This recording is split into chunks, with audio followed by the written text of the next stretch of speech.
Good morning बच्चों। आज हम कक्षा थर्ड की विज्ञान का पाठ 8 वायु और जल, इसके बहुविकल्प और खाली स्थान हो चुके थे। आज हम सत्य और असत्य करेंगे। नंबर 1,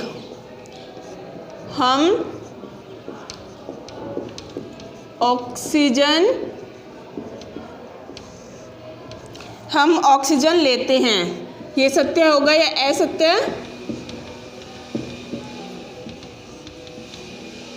हम ऑक्सीजन लेते हैं तो ये सत्य होगा कि हम ऑक्सीजन लेते हैं। उसके आगे नंबर 2, पौधों को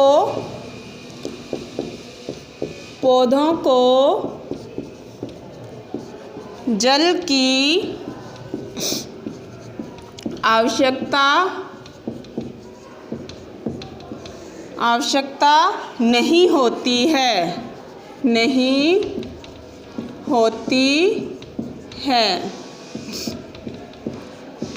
तो आपको पता ही है पौधों को जल की आवश्यकता नहीं होती है, तो ये क्या होगा?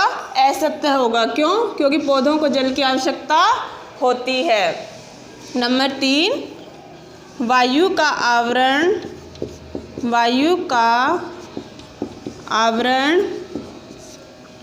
वायुमंडल कहलाता है। वायुमंडल कहलाता है। दोबारा देखो, वायु का आवरण वायुमंडल कहलाता है, तो ये सत्य है। वायु का आवरण है वो वायुमंडल कहलाता है। नंबर 4, जल चक्र मौसमी होता है। जल चक्र मौसमी होता है, तो ये क्या होगा? असत्य। आगे 5 नंबर, पृथ्वी का केवल 20% भाग ही जल से ढका है। दोबारा सुनो, पृथ्वी का केवल 20% भाग ही जल से ढका हुआ है, तो ये क्या होगा? असत्य।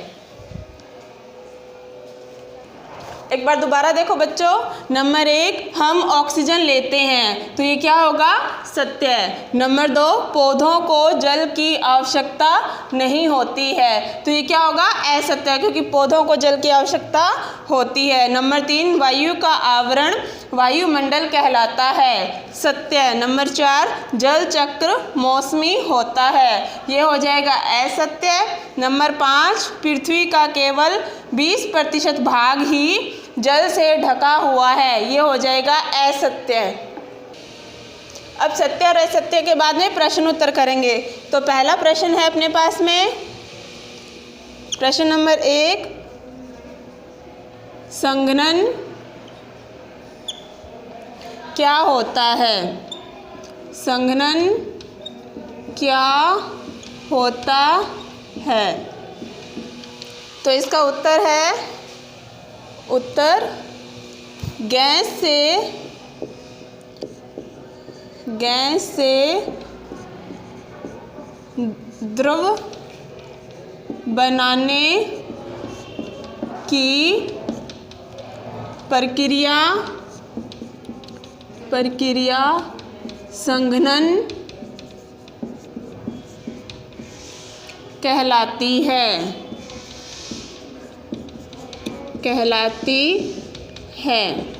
एक बार दोबारा देखो, प्रश्न है संघनन क्या होता है? उत्तर होगा गैस से द्रव बनाने की प्रक्रिया संघनन कहलाती है। प्रश्न नंबर 2, जल के कोई 2 उपयोग बताइए। जल के कोई 2 उपयोग लिखिए। तो ये तो पता ही है कि जल यानी कि पानी का क्या उपयोग होता है। तो उत्तर नंबर 1 पीने में,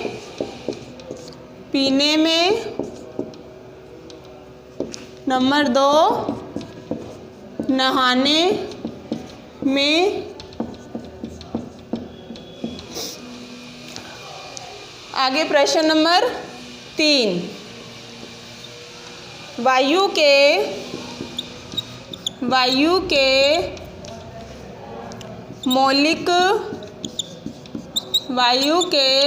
मौलिक अंश लिखिए। वायु के मौलिक अंश लिखिए। तो वायु के मौलिक अंश कौन कौन से होते हैं? एक हो जाएगा ऑक्सीजन, कोमा नाइट्रोजन,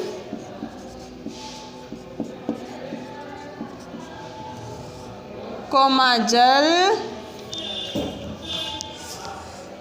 जल, वाष्प और धूल। प्रश्न नंबर 4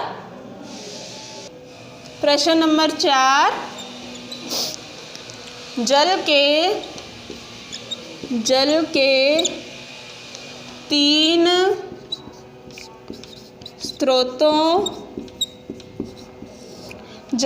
स्रोतों के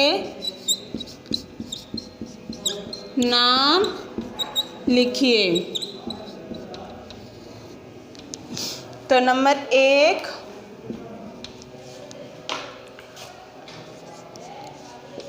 पहला स्रोत कौन सा होगा? भूमिगत जल। दूसरा हो जाएगा सतह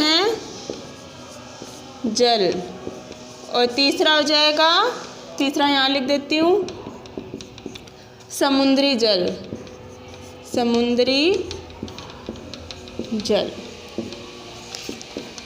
ठीक है, एक बार दोबारा देख लो बच्चों।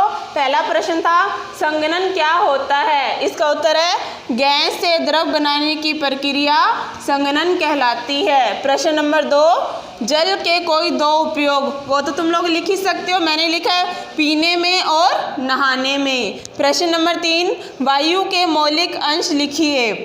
ऑक्सीजन, नाइट्रोजन, जल, वाष्प, धूल आदि। प्रश्न नंबर 4 जल के 3 स्रोतों के नाम लिखिए। तो नंबर 1 हो जाएगा भूमिगत जल, सतह जल और नंबर 3 हो जाएगा समुद्री जल। प्रश्न नंबर 5 हम वर्षा कैसे प्राप्त करते हैं? हम वर्षा कैसे प्राप्त करते हैं?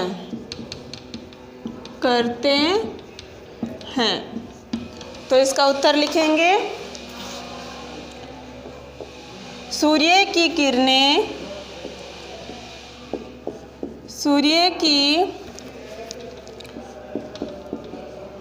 किरणें जलीय वाष्प बनाती है।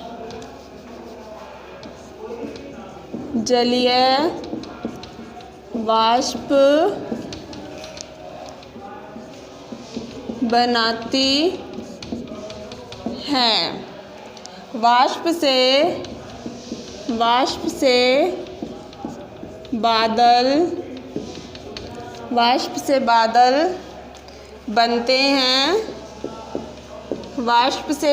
बनते हैं और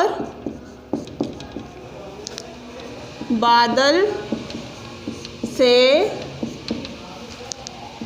हमें वर्षा प्राप्त होती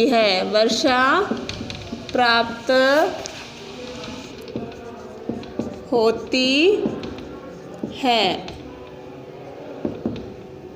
एक बार दोबारा देखो प्रश्न नंबर 5 हम वर्षा कैसे प्राप्त करते हैं? तो सूर्य की किरणें जलीय वाष्प बनाती है और वाष्प से बादल बनते हैं और बादल से हमें वर्षा प्राप्त होती है। बेटा आज ये लेसन कंप्लीट हो गया अपना। ये काम आप अपने ईवीएस की कॉपी यानी कि विज्ञान की कॉपी में बिल्कुल सुंदर सुंदर लिखोगे, प्लस इसको याद भी करोगे।